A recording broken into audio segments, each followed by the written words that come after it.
All right, welcome everybody to episode 107 of the Inglorious Bastards podcast. With me tonight, I have my first visual artist. You're going to have to bear with me because I am definitely not a visual artist, but I am lucky enough to have a great artist, a great Tolkien artist as well, Ted Nasmith. And on top of just being a great artist, he is also a Tolkien scholar. We're going to talk more about that. He is a musician, and I think just a generally an all-around Renaissance man. And it is my pleasure to have you here, Ted. So thank you for being here. Thank you very much for having me too, Jared. I have watched and listened to many of the interviews you have done in the past, and some of the questions I'll ask will sort of touch on some of the things you've talked about, and you're welcome to sort of retell the stories or sort of glance over them as you like. I have some questions here that I think sort of touch on things that I haven't heard about before that I'm interested in learning more about.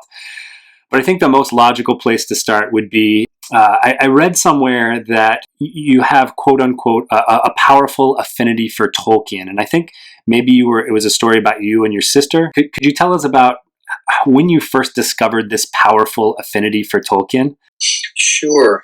And it's interesting because it's partly that I knew about the books. I'd seen them in the stores nearby, and I thought it was a science fiction series of some sort.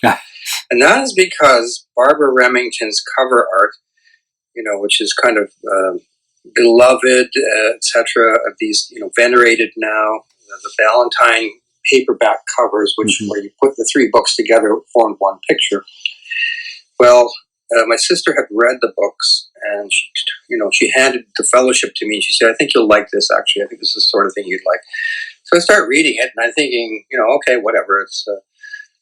I'm thinking science fiction. And when it turns out to be about kind of a mythical past, and there's these hobbits, and it's very homey and very sort of accessible, it's just like, whoa, okay, I'm right in on this one. This is good.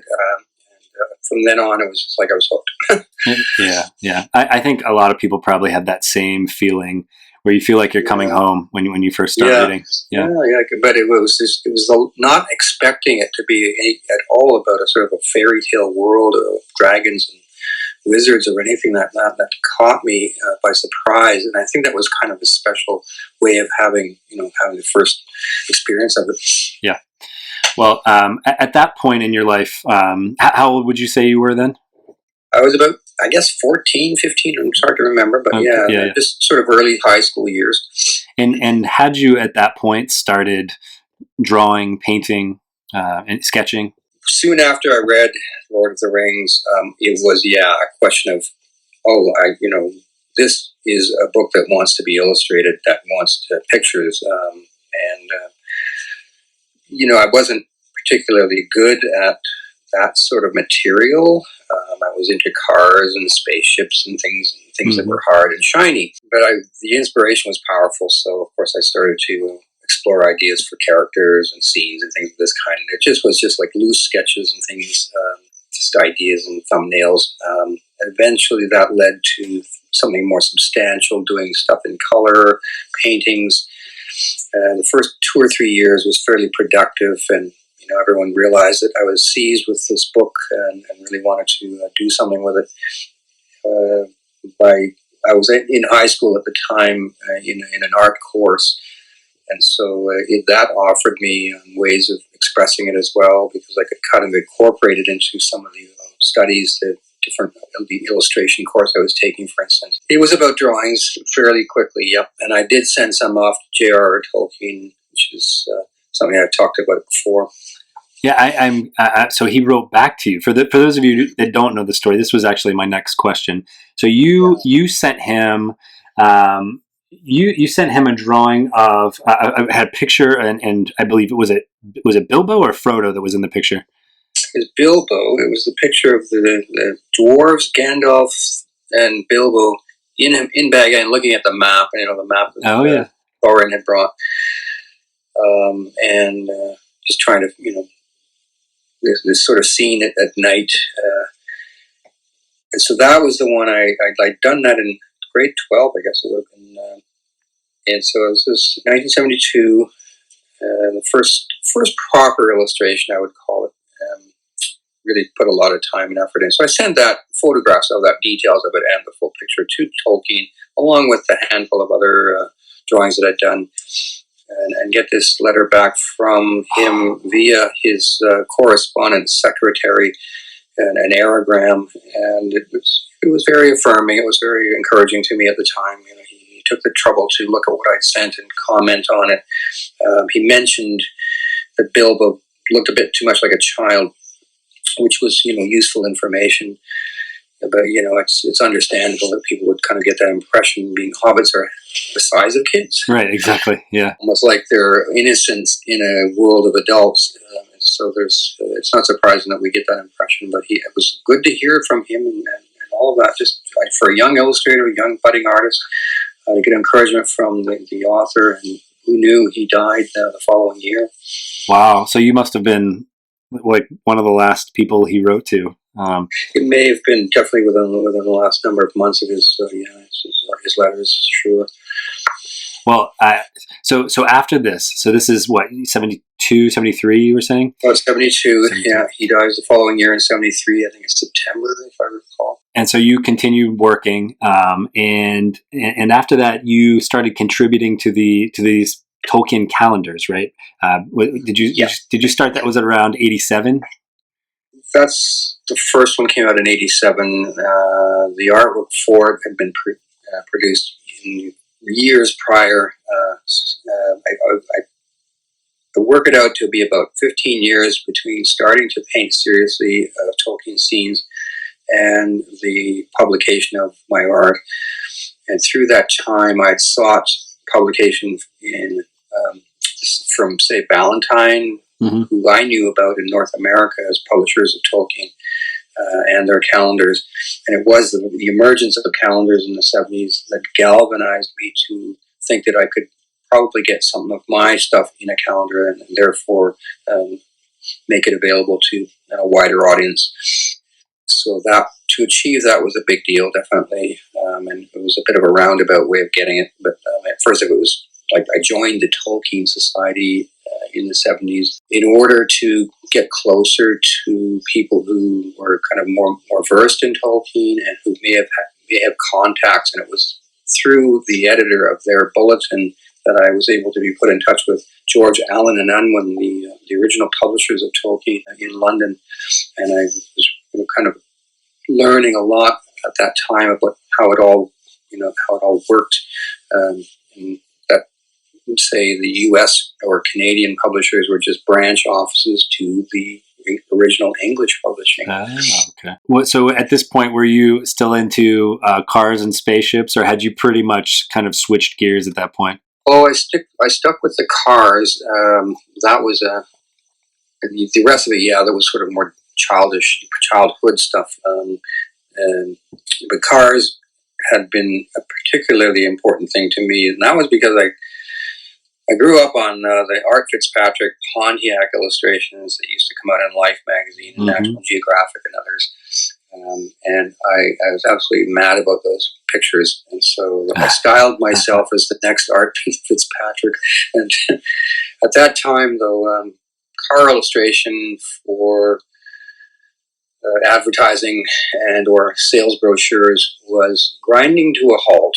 And all of the companies were starting to use photographers. And that was the end of the era, right around the time I discovered Tolkien. But what I ended up doing was painting car illustrations, like potential advertising illustrations for myself, just as a kind of a thing, and carry on the tradition. Yeah. And I continue to do this to this day. I still have ideas, and every so often I'll just take the trouble to paint a picture of a car. Well, I have to show my father-in-law some of your artwork. He'll love that. He's a car guy. Right. Well, let me. I think I could go off on probably a few different tangents here, but that's right. Yeah. Well, I want to talk to you. So after these, we talked a little bit about the calendars, and sort of through this process, you contributed to these calendars for years, and I believe it was it Christopher Tolkien that reached out to you to do the first illustrated edition of the Silmarillion? Well, with that one, it's more a case of the publishers, which is now it's HarperCollins in Mm-hmm. London, and they had been lobbying the Tolkien estate, Christopher Tolkien, for some time about a possible illustrated edition of the Silmarillion, and he kept turning them down. He was always hard to please and had his own ideas and wanted to protect what he felt was the important things and so on. Mm-hmm. But they showed him a number of color sketches that I'd done in the previous year or so. I gathered all that stuff together, made photocopies, put it into a little brochure, and sent it over to the editors at HarperCollins, thinking that, yes, the book was illustratable for sure, and it needed something to help people appreciate it because it was considered, inferior to the Lord of the Rings. It was no hobbits, fairly tragic and sad and solemn and so on. Mm-hmm. But a much more adult and more fascinating look at Tolkien's wider ideas on mythology and this incredible history that he's made up there. I'm sending this stuff over there to say, maybe we can do an art book on Silmarillion. Just pictures of mine that reflect my ideas of how it might be illustrated. They show it to Christopher Tolkien, and he's intrigued. He sees artwork for the first time, I guess, that for him strikes him as quite appropriate or sufficiently sophisticated. And that's when we started into serious negotiations to illustrate the book and a timeline, all of that comes together. And there was another aspect to it, and that is that he wasn't too keen to work with those editors at that point in time. And I convinced them to let me talk to him personally and just deal with him personally. Wow. And that was easily the best arrangement because it was what I was used to in other kinds of commercial art.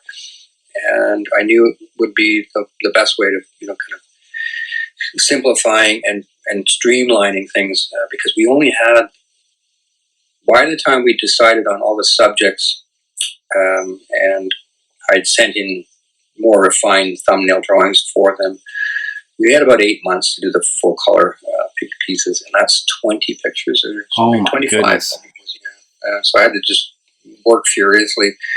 But of course, it's a Silmarillion, so it's an amazing breakthrough and a privilege and an honor. So I pull out all the stops. But yeah, working with him was terrific. He would send me faxes, the handwritten letters and things like that, commenting on what I'd sent him. And, over the weeks and months, it was a very cordial relationship. He was very good to work with. So you are one of the first people that I've interviewed since his passing. Right. And we haven't really talked a lot about Christopher on this podcast, but we could go on and on about just what his contribution has meant to the study of his father's work. So you got this opportunity to work with him closely. Can you tell us any more about your relationship with him? Like, did you stay in touch with him over the years? No. I mean, if I had wanted to contact him, I'm sure he would have been gracious about that and answered my letters. But once we had finished with the project itself, he made it clear that our correspondence was ending now, and it wasn't going to be some kind of ongoing thing at all. Mm-hmm. And I knew that was important because he had a lot of responsibility and a lot of people to deal with all the time, and also all his writing projects, which were ongoing, of course. But there was one area where he really endeared himself to me, and that was that about 4 years after the first edition of the Illustrated Silmarillion came out, which was 1998, they at HarperCollins decided they might want to do an expanded illustrated edition. So they approached me about that, and they were giving me a pretty severe timeline, and there was going to be a calendar as well that came out. Well, when Christopher heard about that, and he was quite concerned about the quality that I might not be able to do in such a short time, so he pushed them to give me an extra year.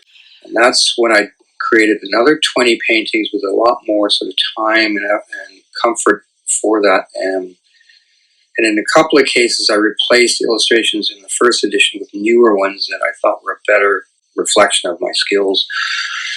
So it was really a great triumph, and that's why this newer version, which you see with the elven ships on the cover, yeah, nice painting there, and that's the better of the two versions, and by a long shot. So I'm very grateful to Christopher for that eternally.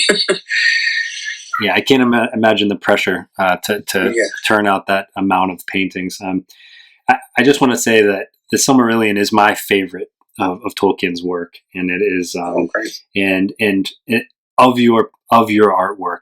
There's so many things to love, but it's some of my favorite come from sort of the Silmarillion era. My very favorite one, and I wanted to ask you about this painting. I've actually seen like two similar paintings. You did the Hidden City of Gondolin, Yes. and I wanted to ask you. So one when Tuor reaches Gondolin, and one kind of at the cairn of Fingolfin. Okay. Fingolfin. Yeah, and so the pictures are very similar in a lot of ways. Of course, the one that I fell in love with was when Tuor came. As I was looking at this the last few days, it occurred to me possibly this city was there for a long time, right? Mm-hmm. So it was possible that I was not just looking at an artist's a different representation of kind of the same area, but maybe the city over time. I wanted to ask you about that. Here's how I think about that. It's if a painting like that, one of Fingolfin's cairn, comes up and it's a commission, in that case it's a commission from a private collector, there's no rule that says the gondolin that I create has to be the same exact version each and every time I do it, unless it's all appearing in the same book or some sort of way that they're associated together. But as different paintings, I give myself the option of altering details because there is so many possibilities. So the walls of the city are different. The whole look is different. It's more closer to Tolkien's version in that one, in that Fingolfin work. The earlier one, I was trying to come up with a more kind of exotic, asymmetrical sort of version of the city. But I kind of gravitated toward this more symmetrical, rounded dish with a tower in the middle of it. Okay, so the Tuor was the earlier picture. Yes, it precedes it by a number of years. Oh, okay. The Fingolfin was done just last year, I guess. Oh wow! The mountains around Fingolfin's cairn are just like, it just says "keep out," right? But I want to make sure that what you see when you see that is like, oh yeah, that's a pretty formidable barrier, and no wonder it would have been hard to find it. Well, these are beautiful, and they're my absolute favorite. And if my listeners have not seen them, they should go to your website and check them out. Let's talk more about your artwork, and please don't judge me too harshly. I am not a visual artist. I'm into books. That's my thing. But I did want to ask you. I've talked to some artist friends, and I've done some research. I'm just looking at other people like Mayfield Parrish and Wyeth, who I believe were people that were sort of into the neoclassical style, or probably right around 1920, 1930. And I see some similarities, but I'm curious, were there painters, were there artists that you sort of enjoyed as you were coming up and sort of learning the art that inspired you, and that continues to inspire you? Oh yes. I think it's pretty common for artists or musicians or writers and poets to learn their craft by being inspired by others and imitating them to a certain degree. And of course, if you imitate 5 or 6 different people, it's going to be a synthesis of them, and it's going to start looking like original stuff. Mm-hmm. And so I'm more or less the same. I guess I absorbed various classically trained artists and illustrators from the era before kind of the Impressionists and Modernists, were prevalent, and that always struck me as well. When it came to the Lord of the Rings, I painted what I wanted to see, and that was traditional illustration, and so it was easy for me to kind of find myself at home in that kind of medium, in that kind of realm. And yeah, Parrish and Wyeth, any number of other illustrators, Arthur Rackham, people who were known for fairy art, for instance, and the great landscape painters of Europe or the U.S., also Canada.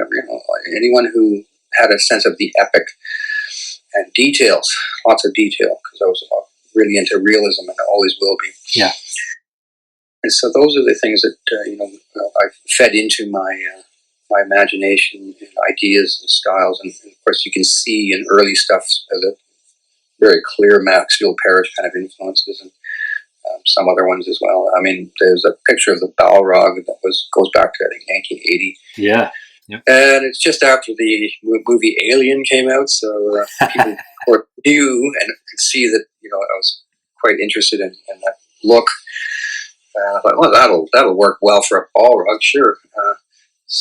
Intensely evil things, so I don't mind being associated with something like that, as long as and they evolve, as I said, these creatures, and my ideas on them do continue to evolve. Kind of glad, by the way, that I haven't been asked to illustrate the Lord of the Rings, because one, I've done so many of them already, and two, they would expect them to be consistent, and or maybe not, but I don't know. I would assume that that's the best way of putting it forward, is to have a completely consistent artwork right through. And I don't want to do that many pictures again. Well, I was actually going to ask you about the Balrog. I have in front of me now, I have 3 pictures of different Balrogs you've done. One was Fingon, I believe. Okay. One was, and 2 of them were with Gandalf. And right. and I can kind of see what you're saying. One of them, the one in Moria, when he's sort of squaring off against the Balrog, it almost looks like shadowy, spirit-like, right? Like it kind of dissipates. And the others, I'm guessing the ones you're talking about after Aliens were sort of some of the other ones. Is that right? So it was one that I did for Danbury Mint, series of collectible plates based on the Lord of the Rings. And that's a fair number of years after that one of Gandalf and the Balrog, where you see him from behind, and it's fairly huge, the alien Balrog, we'll call him. So when I did that one, so then this newer one, very much more sort of tame version and less alien-y. But the Balrog that the Hildebrandt gave us, the stuff that they did back in the 70s when these 3 best-selling calendars came out, it drove me crazy, but it also galvanized me to work harder to illustrate Tolkien in a way I thought would lend it the dignity it deserved. Mm-hmm. And Hildebrandt's is colorful and fascinating. I snapped up those calendars at the time. And I was, wow, pretty amazing stuff. But wrong so many times in terms of interpreting details. And the Balrog has got to be about the wrongest one of them. Yeah. Nearly, anyway, except for maybe the gingerbread cottage of Rivendell that looks like it came out of Snow White and the Seven Dwarfs. But yeah, the Balrog, it's a minotaur. It has anything to do with the description in Tolkien, except that it has wings. So it came right out of Fantasia, actually. Well, I wanted to ask you about this. So everyone that I've interviewed, they've told me how many times that they've read each of these books. When you're getting ready to paint something like this, or do one of these pieces of artwork, do you have to do you go back to the source material? Like, how many times do you have to read this to get it right? Right. I haven't read the books through that many times. Unlike some who do that regularly. Whatever I do read comes across as almost the first time I've read it, or it's very fresh for me. And of course, I'll just read the part that I'm interested in painting, and I will do other research if I need more information from other parts of the book. And I've got a few people that I consult who are also quite scholarly and well-versed.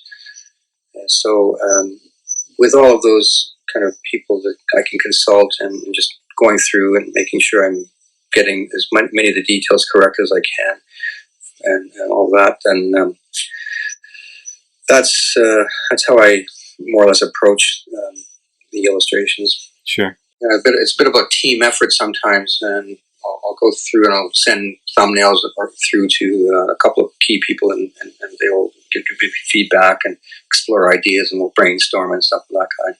That was very important for a recent piece that I haven't yet actually shown anybody. It's a private commission, but it's Gandalf and the Witch King at the gates of Minas Tirith after they've been riven by Grond. Scene that wasn't in the film as far as the Witch King and Grond in the same scene, but I did that one, but it was a very difficult one. It's no wonder that it hasn't been done very often because you have a very important moment in the book, very high drama, but Gandalf is described as statuesque, like he's just sitting on Shadowfax, still as a statue. So how to create kind of power and dynamics in a case like that. So I used perspective. We discussed a lot of the kind of ways we could or couldn't do that, very options and alternatives. And at the end of the day, it came together quite beautifully, and I was quite proud of it. But I wouldn't have been able to get to that level on my own, probably. I can't wait to see this. When will we be able to see, or will we ever be able to see this piece? Well, I should, I should put it up on Facebook. I usually do about this point, but I just haven't got around to it. But I will try to share that. And I guess the one reason with Facebook, it's like everyone's like giving you all this incredible praise, like, oh, that's so awesome, it's excellent. And that's not why I'm putting it up there, so I can get all this, compliments. It's just so people can see it, and it's one of the most easiest mediums. But it'll go up on my website too. Oh, your website's fantastic, and I want to definitely every piece that we talk about tonight and all of these artists, I'm going to put links in this description so that they can go to your website. And you've been very great about providing these images out there for people to look at. Right. I definitely think it's important. I used to take the originals with me to England to whenever I would go to Oxonmoot for the Tolkien Society in September. Yeah. And, but that was because I felt that people ought to be able to see the original art rather than a reproduction, even if it's only a few people that happen to be there on that occasion. But I risked damage to them, in transit and that sort of thing. But nothing ever happened, thank goodness. But I always felt it was important to actually bring them with me. Well, I'm kind of going off script here, but I kind of have to. I've seen videos of you from presentations last year in Birmingham, 2019. Oh, yes, right. So I know you continue to still be invested in the Tolkien Society. Yes, that was a wonderful thing that they invited me on that for that conference. It was a fantastic conference. So many ways it was remarkable. Well, I saw you. But I'm not a member anymore. I'm not actually a member of this TS now. Okay. But I have many, people that I've associated with over the years. So it is like a family more there. And that was just a really, really wonderful experience. And I met someone very special there as well. You did? Oh. I did. Do we get any juicy details on that? You can say pass. No, I'll leave it at that. Okay. But, yeah. Well, that's awesome. And I wanted you to know, I don't know if we've talked about this, but I'm actually taking a trip over there in March. And I'm going to be visiting. I'm getting a tour of Oxford, visiting all the sites there up in Birmingham. I'm going to go to Warwick, going up to Great Haywood, going to go down to Cheddar Gorge. I'm trying to see all the spots while I'm there, and I'm getting. That's great. That is, I'm so impressed that you're going to have a very memorable time. And there's actually a tour being organized, although it's not firm yet, but it is for May, and that is to the areas around Hull, up in East Yorkshire, where Tolkien was convalescing when he came home from the war. Mm-hmm. He was suffering from trench fever. So there are a number of places up that way, and it's also places that are associated with his romance with Edith. She stayed in one of the guest houses while he was convalescing, you see. So, but yeah, they've done that tour before. They're going to try and do it again this spring, and it'll be, sort of you sign up and there's a bus and all this sort of thing. Oh man, you're making me want to add some more stops to my trip. Yeah. I can keep you informed on it. All right, please do. Yeah. So I'm gonna keep grilling you here. So I have a few more questions for you. And again, this is another question that you can pass on, because I want you to feel like you have to answer a certain way. But I am curious. What is there a particular era? First age, second age, third age, or you can go the other way. Silmarillion, Hobbit, Lord of the Rings. Is there a particular era that you prefer to illustrate for? I suppose the end of the Third Age, the Lord of the Rings era, that time, that period is for me always going to be the primary source of inspiration. But the Silmarillion, having invested so much in it, and the First Age, and the images potentially there as well are endless. Although I know that what we see in the book is a fraction of what I had in mind as possible illustrations. So you see some of the other also rans as far as the color sketches and things on my website. But yeah, there's a tremendous amount of potential love for either, and in Second Age too. I mean, it has parts of it that really intrigue me. It's pretty hard to choose any one of them. I guess I would go with The Hobbit and The Lord of the Rings time. Yeah. I mean, I've rediscovered a love for The Hobbit. I mean, it's such a fun book, and now sharing it with my kids, it's oh, that's great. That's awesome. It's really, I did too. Yeah. Well, I have a few more paintings that I want to ask you about here, and it just so happens that the first ones I want to talk about are from the Third Age, and these are trying to bring some of my interviews sort of full circle here. These are two illustrations that Standing Stone Games sent over to me, and I believe they were doing an expansion over there for Lord of the Rings Online, and so I have two illustrations here. One of them is from Barad-dûr, and the other I think is from the Black Gate. Is that right? That's correct, yes. When did you work on those? Oh. Pretty recently, right? Yeah, but a couple of years ago, I guess it would have been 2 years ago or so. Wonderful guys to work with. And at first it was like, there's all different versions of all the characters here. Gandalf's costume and things. But, I'm there to provide artwork, and that was fine with me. I liked the idea of just adapting their game imagery to an epic landscape and battle scene. So I was quite proud of how that came out in the end. It was a bit of a challenge, and good working with them, like I say. And the Barad-dûr thing was even more bizarre. They sent me some wonderful still shots of 3D sort of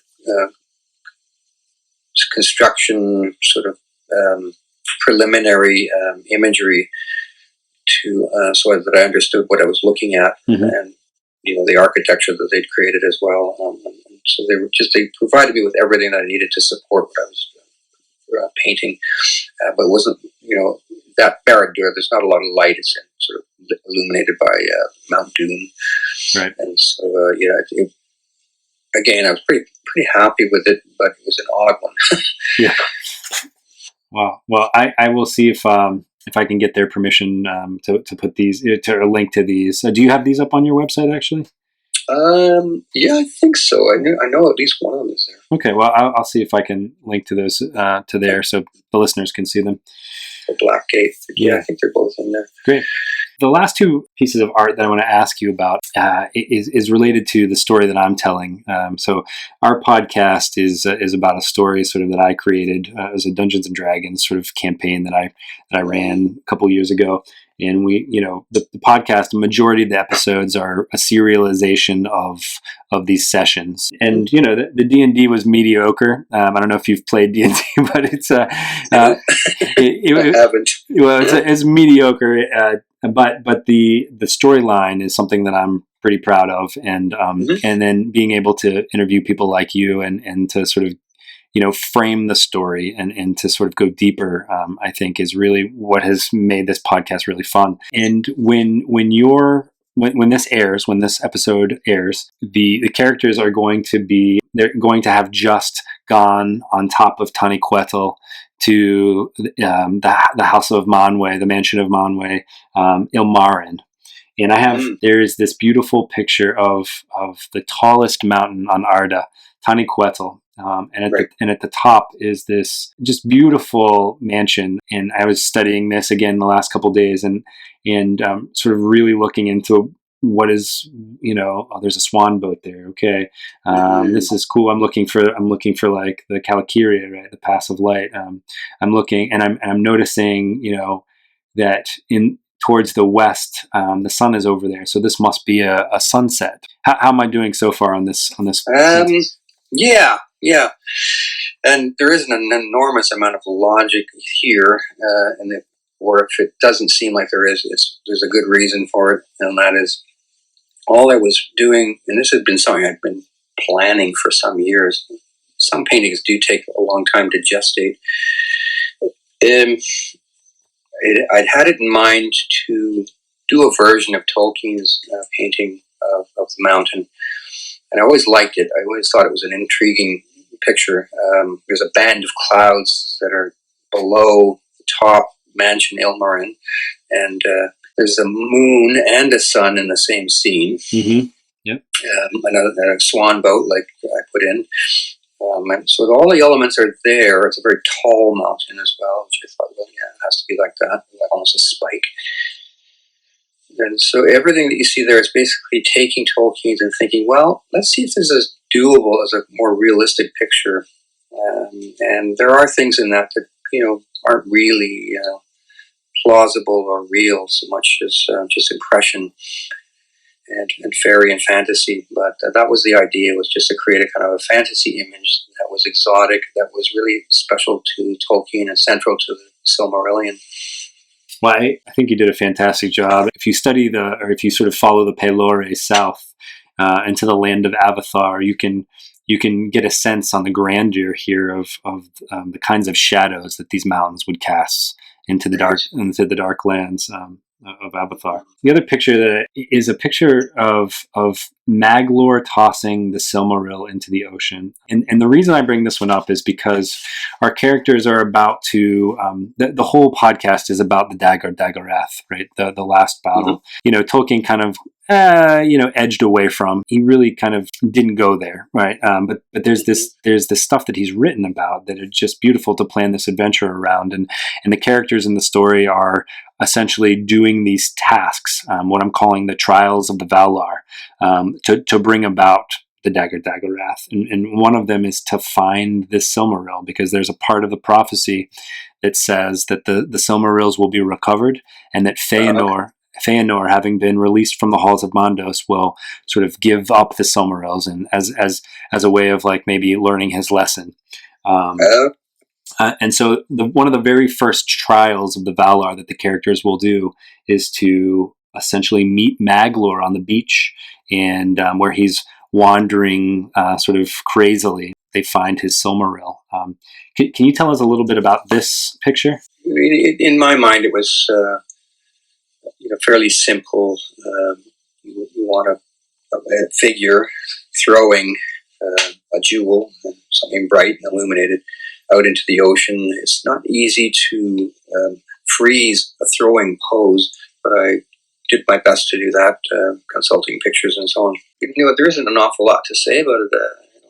Just want to make sure that it was reasonably plausible. That when he threw this out, it would have been deep water and so on. I'm picturing, my grandfather used to say, red sky at night, sailors delight. Red sky at morning, sailors take warning, right? So I'm picturing this in sort of and maybe I'm looking into it too much, but there's this red sky, and I like what it conveys to me is sort of like the seriousness of what is happening, and sort of like all of the drama leading up to this moment. Right. Well, I like that. I don't know. Sometimes it's just instinctive, but the color scheme, I don't even remember why I decided on it exactly, but I do think of it as evening. Yeah.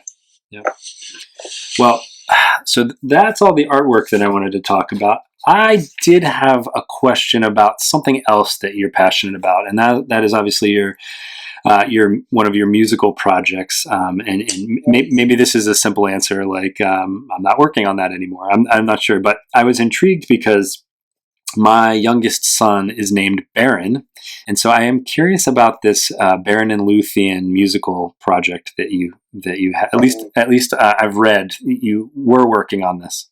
The idea came from Alex Lewis, my agent and broker and longtime friend, and he's quite a prolific composer in his own right. Two of us have collaborated. We've played together at Oxonmoot, for instance, and whenever we're at his house, if there's anyone there, we usually regale them with songs and things.